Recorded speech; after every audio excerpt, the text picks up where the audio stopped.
initiation is really tough.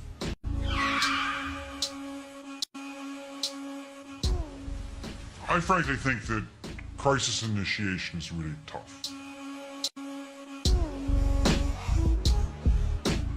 Crisis initiation is really tough.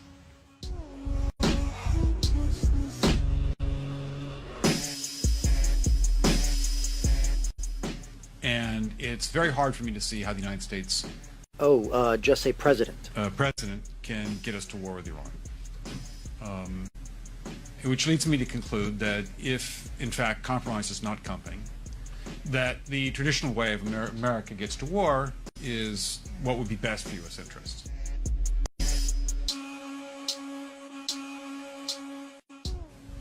Some people might think that Mr. Roosevelt wanted to get us into World War II. As David mentioned, you may recall we had to wait for Pearl Harbor. Some people might think Mr. Wilson wanted to get us into World War I. You may recall he had to wait for the Lusitania episode. Some people might think that Mr. Johnson wanted to send troops to Vietnam. You may recall we had to wait for the Gulf of Tonkin episode. We didn't go to war with Spain until the until the Maine exploded. And may I point out that Mr. Lincoln did not feel he could call out the Federal Army until Fort Sumter was attacked, which is why he ordered the commander at Fort Sumter to do exactly that thing which the South Carolinians had said would cause an attack. So if, in fact, the Iranians aren't going to compromise, it would be best if somebody else started the war.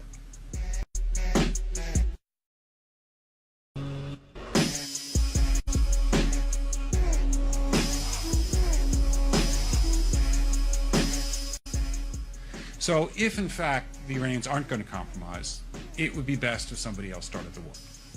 One can combine other means of pressure with sanctions. I mentioned that explosion on August 17th. We could step up the pressure. We could step up the pressure. I mean, look, people, Iranian submarines periodically go down. Someday one of them might not come up. Who would know why? Who would know why? Who would know why? We can do a variety of things if we wish to increase the pressure. I'm not advocating that, but I'm just suggesting that this is not a either-or proposition of, it's just sanctions has to succeed or other things. We are in the game of using covert means against the Iranians. We are in the game of using covert means against the Iranians. We could get nastier at that.